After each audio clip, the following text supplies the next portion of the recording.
आप सभी मेहमानों का बहुत बहुत स्वागत है हमारे शो में। शुरुआत में विपिन भट्ट साहब आपसे ही करूं मैं। थोड़ा सा अटपटा सा लगा, चूंकि अब तक हम लोग ये सुनते आ रहे थे खेल तो खेल भावना से खेलना चाहिए, इसमें ये सारी चीज़ें नहीं होनी चाहिए। आप काफ़ी लंबे समय से क्रिकेट को फॉलो करते रहे हैं, आपका क्या मानना है? देखिए, बात तो सही है कि खेल खेल भावना से होना चाहिए। तो इसीलिए जब ये टूर्नामेंट शुरू हुआ था उसी समय बहुत बटी हुई सी राय थी। बहुत सारे दर्शक जो क्रिकेट प्रेमी और खेल प्रेमी हैं, उनका एक सीधा सीधा मानना था कि भारत को पाकिस्तान के साथ क्रिकेट खेलना ही नहीं चाहिए।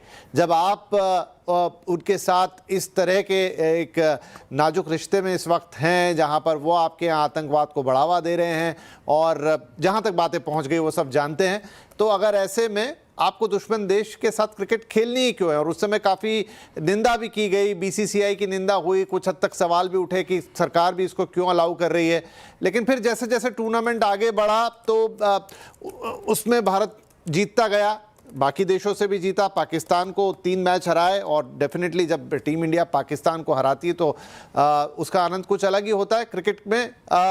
फिर हैंडशेक विवाद भी आ गया कि हमारे कप्तान ने उनके कप्तान से हाथ मिलाने को मना कर दिया। अब ये सारी बातें ऐसी हैं जिसमें आप थोड़ा सा खेल के हिस्से पे देखें तो लगता है कि या तो आप खेलते ही नहीं, लेकिन अगर खेल रहे हैं तो फिर जो खेल के नियम हैं, जो खेल के प्रोटोकॉल हैं, उसको आप फॉलो करें। पर ठीक है, हमें लगा कि हमारे कप्तान ने कॉल लिया।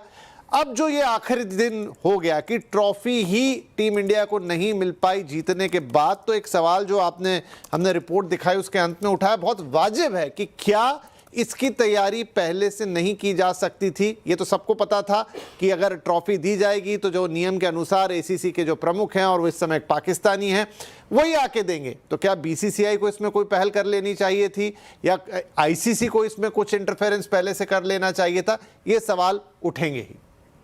नीरज झा साहब, जब ये सारी चीज़ें थी, जाहिर तौर पे मोहसिन की तरफ से ही ये ट्रॉफी दिया जाना था, ये तय था जीतने की सूरत में, तो ये सारी चीज़ें पहले से तय थीं या फिर एक कड़ा मैसेज देने के लिए ये सारा कुछ किया गया? नहीं, बिल्कुल सही कह रहे हैं आप। ये मैसेजिंग है, ये पूरी गवर्नमेंट। देखिए, पहले बोलते थे कि खेल की राजनीति है, अभी मुझे लग रहा है राजनीति का खेल चल रहा है पूरे मैदान पर।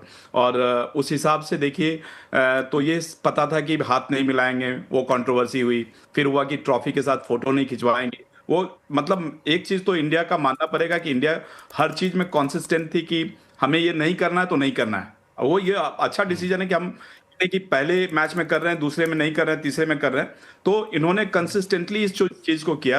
और ये पहले भी हुआ है, जब 2022 में एशिया कप में जय शाह थे, उन्होंने देखा कि इंडिया नहीं है उसमें, तो उन्होंने दूसरे को मौका दिया कि जाइए आप जाके अवार्ड दीजिए।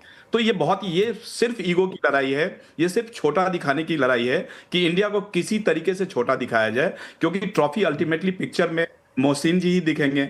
मोहसिन जी बहुत पुराने पत्रकार रहे हैं और बड़े कंट्रोवर्शियल पत्रकार भी रहे, उन पे केसेज भी चल रहे हैं। तो उसको दिखाने के चक्कर में ये पूरा गेम हुआ है कि ये ईगो है हमारा कि हम ही देंगे तो देंगे। अदरवाइज उनको कहा गया कि भाई चलो आप नहीं दे रहे हो तो यूएई क्रिकेट बोर्ड के जो चीफ हैं वो दे देंगे, जिन्होंने मैन ऑफ द मैच। लेकिन उन्होंने वो कहे नहीं, मैं दूंगा तो दूंगा, नहीं तो इंडियन प्लेयर भी बोले हम नहीं लेंगे इनसे। ये कौन होते हैं ये डिसाइड करने वाले? और ये पहले ब्रॉडकास्ट में क्या होता है, ब्रॉडकास्टर भी रहा हूं, टीवी चैनल के साथ लाइव ब्रॉडकास्टर रहा हूं, तो उसमें क्या होता है कि मैच और प्रेजेंटेशन के बीच में 10 से 15 मिनट होते हैं। 10 से 15 मिनट के अंदर आपका प्रेजेंटेशन रेडी हो जाता है। जब मैं मैच देख रहा था, मुझे लगा 15 मिनट हो गया, 20 मिनट हो गया, आधा घंटा हो गया, कुछ नहीं हो रहा। तो मुझे समझ में आ गया कि वही गेम चल रहा। और अल्टीमेटली यही हुआ कि वो मानने को तैयार नहीं थे, तो प्लेयर ने रिफ्यूज कर दिया लेने से। और अल्टीमेटली आपको कितना याद है कपिल देव का 1983 वर्ल्ड कप और 2011 का धोनी का वर्ल्ड कप के अलावा आपको कितनी ट्रॉफी याद है, मुझे बता दीजिए। जो सबसे बढ़िया होता है कि लोगों को ये पता है कि वर्ल्ड कप जीता, एशिया कप जीता और चैंपियंस ट्रॉफी जीता हमने, तो ये चीज लोगों को याद रहता है। लेकिन ये ट्रॉफी बिल्कुल याद नहीं रहता। इतना बड़ा मुद्दा नहीं है, इंडिया ने जीता है। और ट्रॉफी अगर पाकिस्तान गया तो जाने दीजिए, लेट देम सेलिब्रेट। हालांकि इसमें यह है कि ट्रॉफी लेने से मना किया तो एक दूसरा विकल्प था, कम से कम मोहसिन को अपना जिम्मेदारी से हट जाना चाहिए था। ठीक है, ट्रॉफी तो जो जीता है उसी को ट्रॉफी मिलनी चाहिए थी, हमसे नहीं लेते हैं, हम दूसरे से दिलवा देते हैं। क्यों चंद्रेश नारायण जी? अब हाँ, मुझे लगता है ये सब कॉन्टिनेंट में ये थोड़ा एक बीमारी है, चीफ गेस्ट बीमारी मैं इससे कहता हूँ। जहां पे चीफ गेस्ट को चीफ बुलाकर गेस्ट बीमारी। स्वागत सत्कार करना, ट्रॉफी देना। हमारे यहाँ पे होता है ना, मतलब मुझे बुलाया है, मैं ट्रॉफी दूंगा क्योंकि मैं चीफ गेस्ट हूँ और मेरे मेरे नाम पर हो रहा है ये, मतलब आपके नाम पर, किसी के नाम पे नहीं हो रहा है ये क्रिकेटर है जो मैदान पे खेल रहे हैं उनके नाम पर होता है। और ये सब कॉन्टिनेंट की बीमारी है। काफी बार मैंने और नीरज भी जानते हैं, इंग्लैंड ऑस्ट्रेलिया में देखा है, commentators he man of the match का अवार्ड दे देते हैं। हमारे यहाँ पे हमने शहर के डीएम को या किसी को बुलाया नहीं तो फिर वो बुरा मान जाएंगे। तो वही चीज है, ये चीफ गेस्ट बीमारी है और कुछ नहीं है। और ये बड़े स्मार्टली टूर्नामेंट फाइनल से पहले सबको पता था, 5 दिन पहले, कि इंडिया फाइनल में है। तो आपको पता था तब तब ये आईसीसी का मसला नहीं है, एसीसी का मसला है। और एसीसी में जो जितने काम एंड कूल हेड्स हैं उनको बैठ के बात करना चाहिए था कि ये सिचुएशन इरप्ट ना हो, आपको प्रीएम्प्ट करने की जरूरत थी। ये जो घटियापन हुआ है कल फाइनल के बाद, इसको आप अवॉइड कर सकते थे। आप कह सकते थे, एमिरेट्स क्रिकेट बोर्ड के वाइस चेयरमैन वहीं पे खड़े थे, खालिद अल जरूरी, आप उनसे दिलवा सकते थे। बात भी हो रही थी कि उनसे दिलवाएंगे, पर पता नहीं क्या हो गया अंत में कि उनको नहीं दिलाया। पर I think this was very poorly handled, very very poorly handled. और जो अंत में जो भारतीय टीम ने भी किया, मतलब उनके हाथ में ट्रॉफी नहीं था, ये कभी हुआ नहीं है। तो जैसे नीरज ने कहा, किसको पता है 83 में कपिल देव को ट्रॉफी किसने दिया? आज किसी को याद नहीं है। 40 साल हो गए, 42 साल हो गए, किसी को याद नहीं है। लोग भूल जाते हैं कि आप सिर्फ ट्रॉफी दे रहे हो, ट्रॉफी देने वाला कोई बड़ी बात नहीं है। ट्रॉफी जिसके हाथ में जिसने जीता वो ज्यादा बड़ा इंसान है, क्योंकि उसने मेहनत करके ट्रॉफी जीता। नीरज, तो एक बात बताइए कि प्रोटोकॉल क्या कहता है कि ट्रॉफी किसे देनी चाहिए? क्या एसीसी का चीफ ही देगा या किसी और जगह पे आईसीसी का चीफ ही देगा?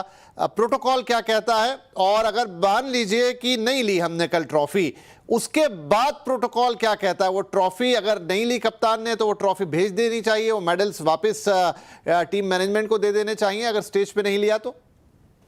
देखिए, प्रोटोकॉल तो ये कहता है कि पॉलिटिशियंस को इन्वॉल्व ही मत करो किसी भी स्पोर्ट्स में।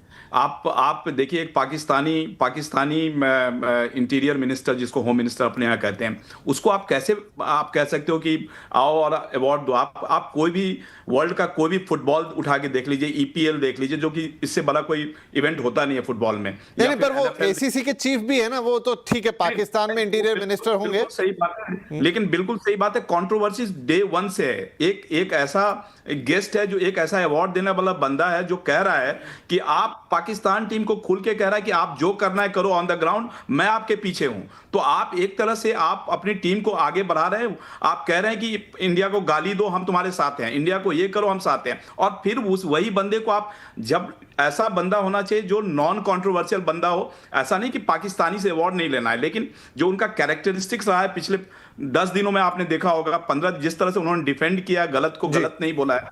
और आप एसीसी के चीफ हैं, मतलब आप जब पंच परमेश्वर बन जाता है तो आपको डिफरेंटली सोचना चाहिए। ये नहीं कि आप एक पाकिस्तान के लीडर हैं, आप पंच हैं, आपको परमेश्वर की तरह करना चाहिए आपका फैसला। लेकिन आपने देखा होगा पिछले 20 दिनों में, जो एशिया कप जब से चालू है 9 तारीख से और कल तक, उनका एक स्टेटमेंट को आप मीडिया में निकाल के देख लो, सारे कंट्रोवर्शियल हैं और सारे वो नहीं, देखिए, पाकिस्तान से तो क्या ही उम्मीद करेंगे, वहां तो मामला ही पूरा गड़बड़ है। मतलब एशिया कप से लेकर पहलगाम से लेकर वहां तक तो वो तो एक नाउम्मीदी वाला देश है। लेकिन चंद्रेश, जो मैं समझना चाह रहा था वो है कि नियम क्या कहते हैं, क्योंकि देखिए यहां तो आपको नियम के हिसाब से चीजें चलानी पड़ेगी। ठीक है, लिया नहीं लिया वो हमारे कैप्टन की कॉल थी।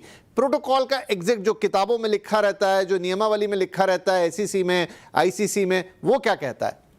देखिए, एसीसी की जहां तक बात है, नीरज ने भी उसका उल्लेख किया था। 2022 में जय शाह एसीसी के प्रेसिडेंट थे। वो फाइनल में इंडिया नहीं प्रवेश किया तो वो पीछे हट गए, और श्रीलंका क्रिकेट के जो चीफ थे उन्होंने श्रीलंकन टीम को ट्रॉफी दी। 2023 में जब जय शाह प्रेसिडेंट थे फिर एसीसी के, तब भारत और श्रीलंका का फाइनल हुआ था कोलंबो में, तब जय शाह ने रोहित शर्मा को ट्रॉफी दी थी। माजी में ऐसा हुआ है कि 1999 के वर्ल्ड कप में प्रिंस चार्ल्स, तब प्रिंस थे, वो वर्ल्ड कप ट्रॉफी देना चाहते थे। जगमोहन डालमिया तब आईसीसी के प्रेसिडेंट थे, उन्होंने कहा नहीं, प्रोटोकॉल के हिसाब से मैं दूंगा ट्रॉफी, आप नहीं दे सकते। पर और वो उनको हटना पड़ा और जगमोहन डालमिया ने स्वयं ही ट्रॉफी दिया था। मेरे ख्याल से, और काफी बार ऐसे हुआ है। 2023 का ओडीआई वर्ल्ड कप हमारे प्रधानमंत्री साहब ने दिया था, ऑस्ट्रेलिया के उप प्रधानमंत्री के साथ मिलकर ट्रॉफी दिया था। पिछले साल T20 वर्ल्ड कप में ट्रॉफी जो है जय शाह जो बीसीसीआई सेक्रेटरी थे उन्होंने ट्रॉफी दिया था। आईसीसी के जो चेयरमैन थे तब ग्रेग बार्कले, वो सिर्फ साइड पे खड़े थे, उन्होंने ट्रॉफी नहीं दिया था। पर इस साल, और इसी बात को मुझे लग रहा है वो मोहसिन नकवी दिल पर ले बैठे हैं कि इस साल जब चैंपियंस ट्रॉफी हुआ था, दुबई में फाइनल हुआ था इंडिया और न्यूजीलैंड के बीच में, पाकिस्तान मेजबान थे, उन्हें ट्रॉफी नहीं देने का मौका मिला क्योंकि उन्होंने कहा मैं बीमार हूं इसलिए मैं नहीं आ सकता। और पीसीबी के तरफ से जो टूर्नामेंट डायरेक्टर थे उनको भी स्टेज पे आने का मौका नहीं मिला था। दुबई में ही हुआ था वो मुकाबला, 6 महीने बाद वापस हम दुबई में थे। कहीं उस बात की ठेस और उस बात का ठीक है, वो जो पीछे से बदला है, जो वो भी तो हुआ नहीं हो, लगा। अभी